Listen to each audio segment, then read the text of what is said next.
You're watching memorable entertainment television. MeTV Tri-State.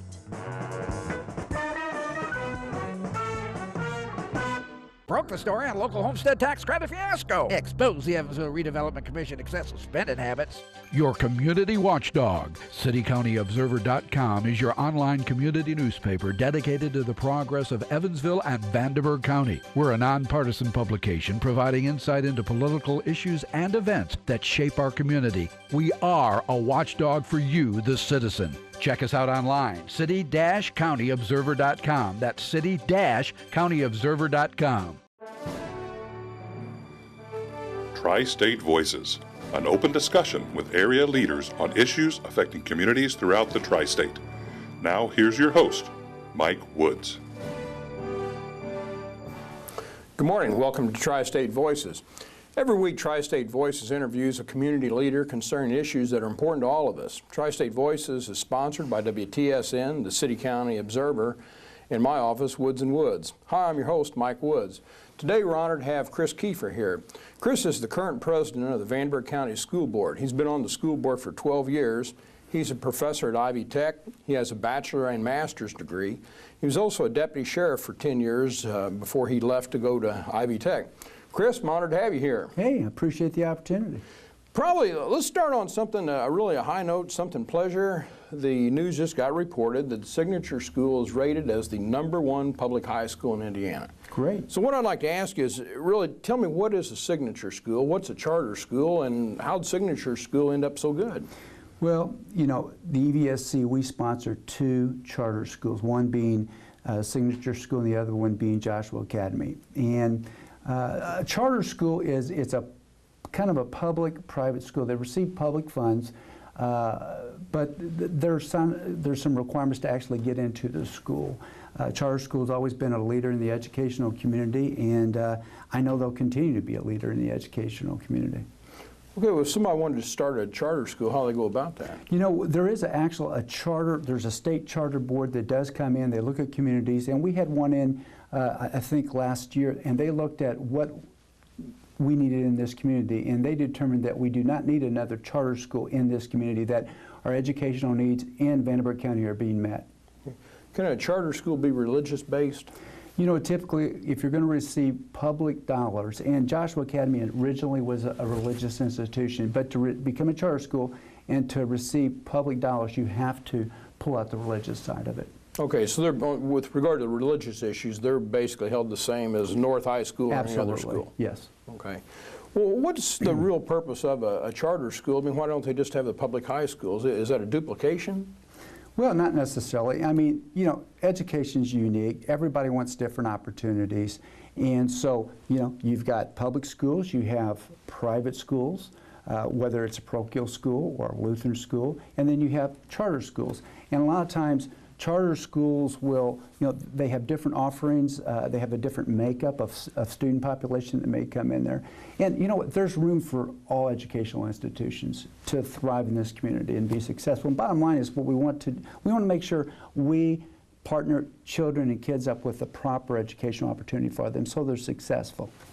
You know, if a parent has a child and it's time for them to make a decision, and maybe they could either go to one of the regular public high schools, North, Central, Bossy, whatever, or they could go to a charter school. What does that parent need to look at? Well, I mean, I think you want to consider a number of different factors. Your own family dynamic, you know, where are you located in the community?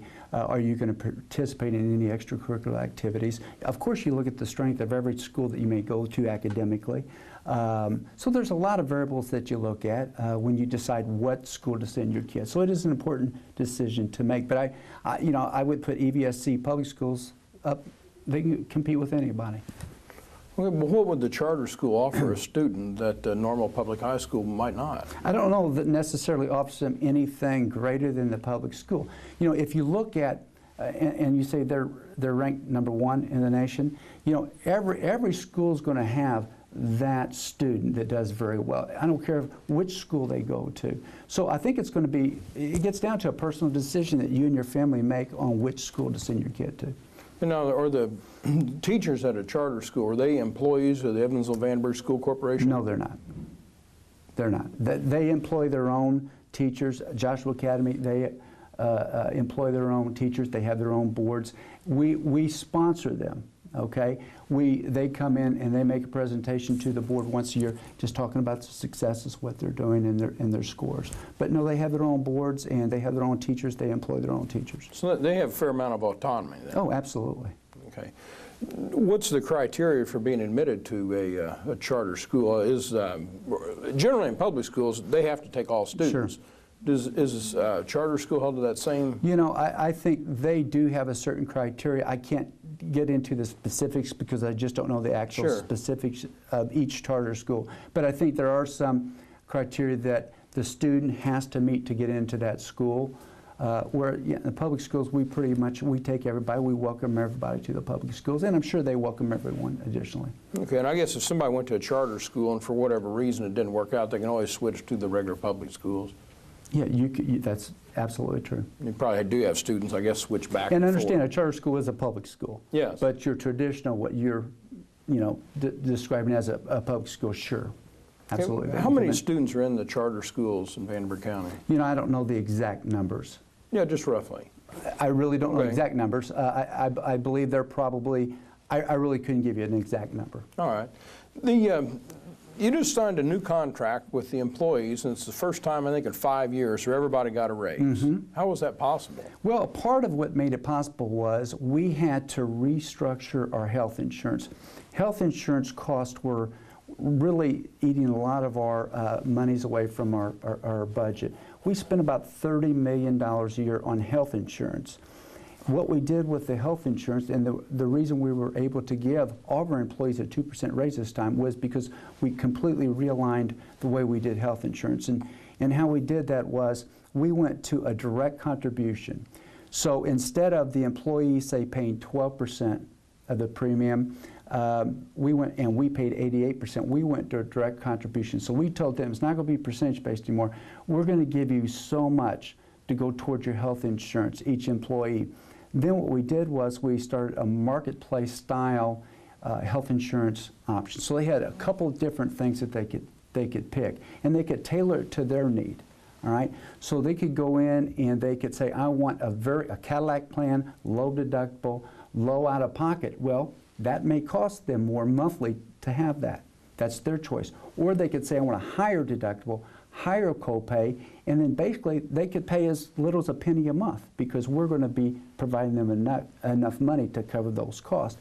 Another thing we did was we started health clinics for our employees. So we have a health clinic on the east side of Evansville, one on the north side of Evansville, where our employees can come there. It's completely free.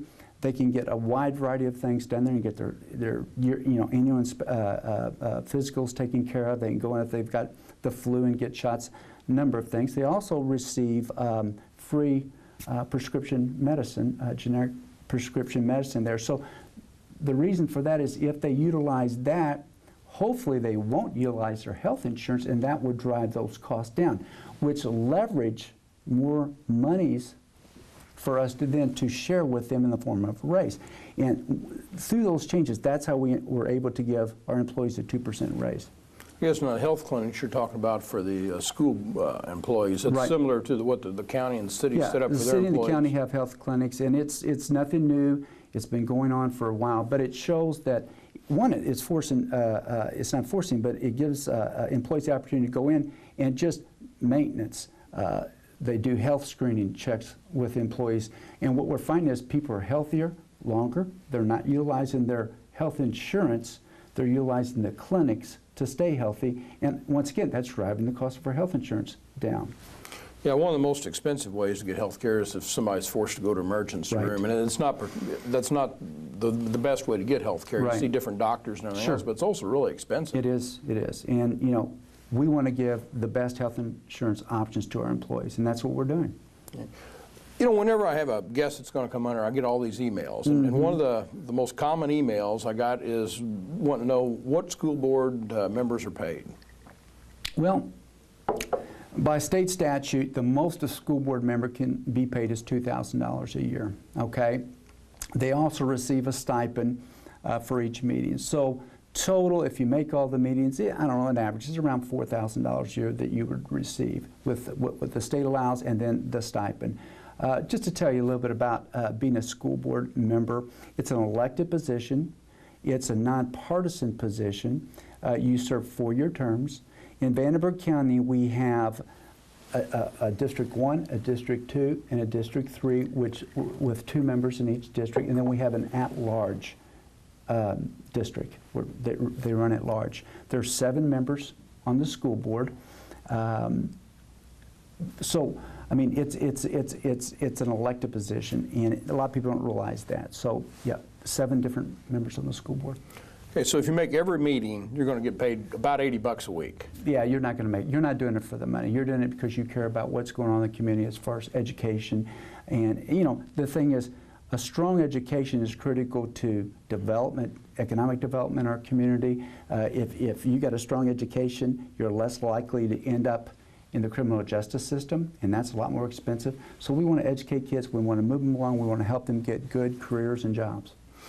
You've been on the school board for 12 years, and if I'm just doing some rough math, you don't even make minimum wage for being on the school board. So, I mean, what has possessed you to put a lot of time in for less than minimum wage over the last 12 years?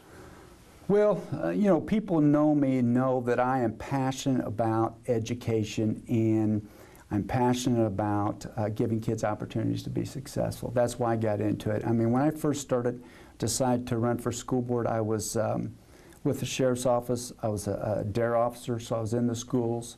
I was talking to kids about making good choices, and how education was the out. It was the key. And so it's always been my passion.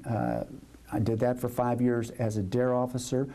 Then I had the opportunity to come to Ivy Tech, and once again, I'm talking to people about making good choices. And we have a lot of partnerships with Ivy Tech and the EVSC, but it's about education. And for me, it's a passion. You know, it's what I enjoy doing. It's a way for myself to give back to the community. Well, I mean, you teach full-time at Ivy Tech, right. You're on the school board, so right. It's kind of pretty much consumed your whole adult life. It does, and I enjoy it very much. We have such good people in the EVSC. We have such good teachers. All the support staff in the EVSC are just fine individuals. But everybody, I mean, really, I've been on this board for 12 years. Everybody has the goal of doing the best they can for students. And I think that's what I'm most proud of with this corporation. Some years ago, they started the ISTEP test. Are you happy with the way that program's developed? Well, or I guess let me put it another way, what changes would you make? Well, you know, here's the deal. We've been mandated, and there's a lot of mandates that we use some type of assessment. And there's nothing wrong with an assessment to gauge where students are. What I'm proud of with this corporation, we have used data. We have really wrapped resources around students that are struggling to where our ISTEP, we've made a lot of improvements in whatever the assessment that we want to end up using. We've made a lot of improvements, though, with the ISTEP Plus scores. And I just want to share a few of them with you because I do think it's important that we highlight these things. But this is from 2010 to 2014 in the English language arts area. We've had an 8% increase. So if you break that down, that's 400 additional students that are passing the English language arts portion of the ISTEP, okay, that we're passing in 2010. In math, we've had a 12% increase. So that's an additional 800 students that are passing the math portion of ISTEP. And here's the thing about EVSC. We've nearly tripled the Indiana's percentage increase in ISTEP score since 2011, okay? English language arts, EVSC, 5% gain. Indiana as a whole, 2% gain. Math, EVSC, 9% gain. Indiana, 3% gain. Passing both sections, EVSC, 8% gain. Indiana, 3% gain. So, I mean, the reason I say this is because we are making such tremendous progress. The EVSC, we're the #1 urban school district in the state of Indiana, so we're making great gains. Graduation rates, 2011, 83%. 2013, last year, 87.4%. So we're going in a very positive direction. Do you ever think that teachers might be so focused on the ISTEP test that they don't really have the ability to be really creative teachers and stimulate their students' intellectual curiosity? I think what we've done, I think in the past people were so laser focused on passing the test, but what we've come to realize is we have to look at the whole student and what's going to be best for the whole student. So, you know, we have something called response to intervention. If we see a student is going down a wrong path behaviorally, or they're not doing as well as they could potentially in class, what we do is we wrap resources around that individual. We look at the whole student and what's going to be best for that student. If we do that, guess what? They'll do well on these assessment tests. Okay, they'll do well. So I think we're starting to look at more of a holistic viewpoint than just, you know, to the test. Okay. Yeah, schools are rated A through F. What do you do if a school gets F grades for a few years in a row? Okay, they are rated A through F, and currently as a school corporation, whole corporation, EVSC is rated as C. All right. We do have a number of schools that are in the F range, and if they're in the F range for 6 consecutive years, there is the possibility that the state could come in and take over that school. All right? But we've done a lot of things to really change that dynamic for our A to F schools. We had some tremendous news last night at the school board meeting. We have some embargoed information, but new data will show that the majority of our schools will be in the A through C range. We have a 200% increase in the number of schools labeled as A schools. That's tremendous. And what we're doing to really help some of these schools that have been struggling, you know, they're all working hard. There's different dynamics, there's different variables that you have to look at, but we have what's called a transformational zone. So we're not necessarily looking at each individual school, we're grouping a lot of these schools together. We've partnered with Mass Insight, and they are a national turnaround school experts. And we've partnered with them a couple years ago, and they've come in. We've formed this transformational zone with these schools that need some help. We've employed the response to intervention and a number of different tools. We put them in place, and what we're seeing is tremendous gains with our A to F schools, where we got more and more A schools. Vast majority of our schools are going to be A to C, and there are some schools that we continue to work with. We have to always work with improving those schools. Okay, well, how do they measure a school that's in a part of the town that's really poor, is a rough part of town, versus a school that's in a wealthier part with generally the parents are highly educated? I mean, it's almost predictable your scores are going to be better as you move into the what we do wealthier is, neighborhoods. Basically, what's going to happen is K through 8 is going to be, a lot of it's going to be based on your ISTEP scores, okay? High school, they use ISTEP scores, and then they use a couple other type of tests to rate your school as an A through F school. But the reality is, we're going to set high expectations. It doesn't matter where our school's located, because we have high expectations for all of our students. Now, we know some schools are going to need additional resources because of a number of dynamics, whether it's at home, you know, it's conditions that they live in, neighborhoods they live in. There's always going to be variables, there's always going to be conditions, but we set high expectations, and then what we do is we try to wrap service around those students, because we want them. We want to raise the bar, and we want to help them get over the bar, okay? Okay.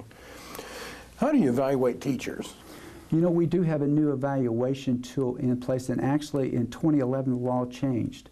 Now, when we negotiate with teachers, basically we can only negotiate in wage or wage benefit related items. So now compensation is tied to evaluation and how they're doing. We have an evaluation tool in place. It's called iObservation. It's an evaluation management system. It helps when we do the evaluation to be objective. We utilize data, a lot of data when we do the evaluations on how they're doing, how their students are doing. They get a point-based system out of 1 to 5, and there's a few variables in there, but basically when we evaluate, we're looking at highly effective teachers, effective teachers. You know, we have teachers that maybe have improvement, they need to improve, so it's improvement necessary, or ineffective teachers.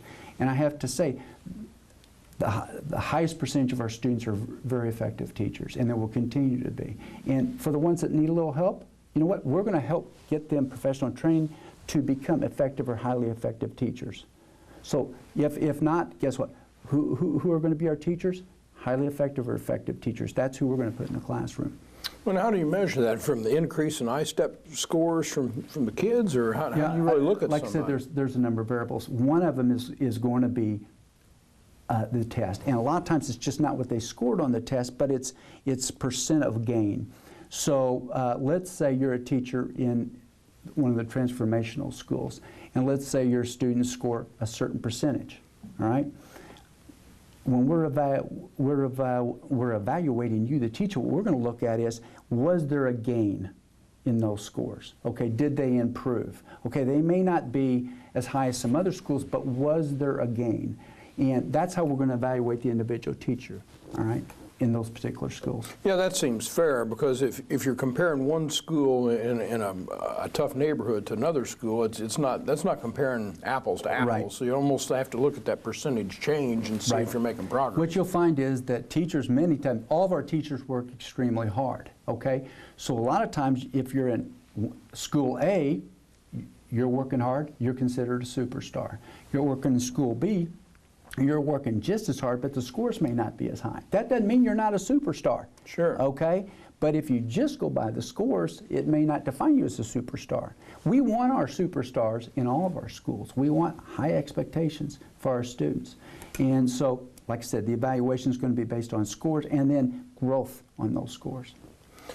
There's been a lot written about safety in school, but everything I've ever read shows that kids over any 3-month period they're in school, they're a lot safer than that 3-month period they're on summer vacation. That's when the kids are really in danger. I know there's, oh, go ahead. But anyway, I was going to just say, in spite of those statistics, people get this feeling, because of news media blowing up things, that schools can be dangerous. Right. And I know you've done a lot to try to make schools safer. Sure. The new high school out there they built north has got like a pod system coming out. Was that in part designed for school safety? When we had a referendum several years ago, we went in and actually touched all of our schools. And safety, security was primary concern. We want to know, when you send your kids to our schools, you as a parent want to know they're going to be safe. And the safest place to be actually is in the schools. There's no question about it. And some things we've done is we've actually started our own EVSC police force. You know, the state gives us the opportunity to have our schools can have their own police force. So we have a chief of police, and we will eventually hire more EVSC police officers. We partner with the county and the city with liaison officers. Another thing that we've done is we've actually instituted door access control systems. You know, where you buzz, they see you, they buzz you in or out. So we have somebody knowing who's coming in and out of our schools. All the other doors are controlled, where they would be locked, so you have to funnel people in through a central location, and we know who's coming in, who's coming out. We just implemented a state-of-the-art visitor management system. It's a slick thing. You come in the first time you're going to visit, we take some ID, driver's license, whatever, and we scan it. And it will pull up who you are, if you've got a record, you know, it will pull all that information out. We want to know who's in our schools.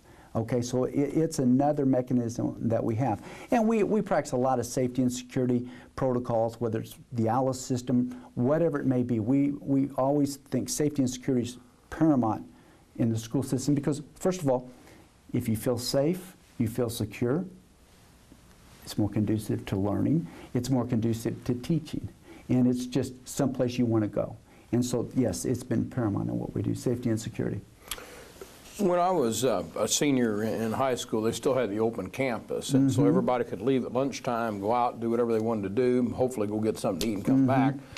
But it seemed like what that caused, you had so many people leaving the school during the day and so many people coming back in that it was impossible for the people to keep track of who's leaving, who's coming back in, and also then, who knows, that let drugs in schools, guns, whatever. Now, as I understand it, there's no more open campus. Right, we've really restricted that. There have been some incidents that have taken place over the years where we really control when students are allowed to leave the school. We control who's coming in the school. I mean, we want to make it a place for you to come, don't get me wrong. And it's open, it's accommodating, but there are protocols in place to maintain that safety and security in our schools. Yeah, if you've got everybody going out and in all these different doors, though, it's a bad situation. Right, it could be, yes. Okay. What's the early college program you have? Well, there's actually a couple of different programs, and the goal of early college is you have kids that from their freshman year to their senior year in high school, they are actually taking college classes that whole time. And it's called early college. Right now we have a partnership with Ivy Tech Community College where it's a half-day program where students are half a day they're in their home school. So say it's a Bosse or Harrison or Central or Wrights, or they're in one of their home schools. And the other half of the day they're actually at Ivy Tech Community College. They're taking their classes there, and then they're also taking college level classes. The goal is by the time they finish high school, they're almost finished, and in many cases they are finished and they've attained an associate's degree from college, which is very beneficial for parents. If they want to go and get a 4-year degree, they already have 2 years. That articulates to a 4-year institution. They got 2 more years, they have a 4-year degree. But the thing is, I think it shows the rigors of college and college curriculum, and I think it really, I've found that, and I've had several early college students in my classes, they do an excellent job. Somebody in high school could be intimidated just by the thought of college, and if they're already taking some of those classes, you've erased that intimidation factor. Oh, absolutely. They become more accustomed to being on a college campus. They know that they can be successful on a college campus, yet they are around their high school peers additionally, so there's some support there. But we find that it's very successful. We will continue, hopefully, to grow that program and see continued success in the early college. Well, what kind of program do they have kids from underprivileged families before they get into first grade? I guess you might be talking about some preschool, kindergarten. First of all, there's a couple things. EVSC has been a leader in providing full-day kindergarten for our students. We know that earlier we can get kids in the schools learning, the more success they're going to have. But we also have preschool programs that are in place right now. There's a pilot program with the state. Currently, without the pilot program, we serve 350 4-year-olds. They're at-risk students, and it's need-based. With a pilot program, we should be able to double that program. So it's a tremendous opportunity for young people. Yeah. I have about 25 other subjects I'd like to talk to you about, and unfortunately we're out of time. You've been on the school board 12 years now. You're the president, and you're seeking re-election. Sure. So why don't you just take a minute and just tell the voters why you'd like to continue on the school board? Okay. Well, first of all, I appreciate you having me here today. My pleasure. And I'd like to thank the community for allowing me the honor and the privilege of serving as a school board member for the past 12 years. I have a passion for education. I really, truly believe that education makes a difference in young people's lives. Everything I've done, like I said, whether it's the DARE program, working at Ivy Tech, I developed a bike program where I give bikes away to disadvantaged kids, or being on the school board. I have a passion for kids, and I believe education is critical. I want everybody to know that this school corporation is moving in a very positive direction. And I would deem it a privilege if the community would allow me to serve 4 more years as a school board member. So if you would, please vote Kiefer November 4th, and I'd just like to thank you so very much. Chris, I've enjoyed talking to you. It's been a pleasure, and hope to get to see you again sometime. Thank you. Thanks to all our viewers for joining us, and we hope to see you again next week.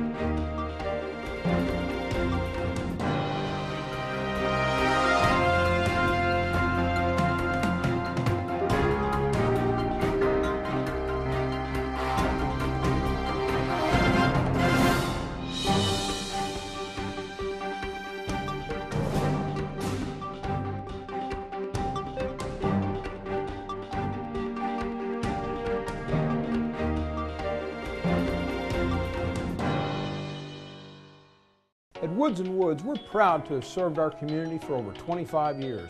We feel it's our responsibility to fight for those that need our help, and that extends beyond the courtroom.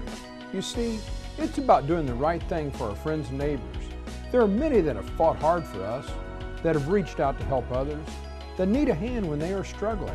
We feel fortunate to be part of this caring community and to make lives a little better for those in tough situations. If you need our help, give us a call. You're watching memorable entertainment television. Me TV Tri-State.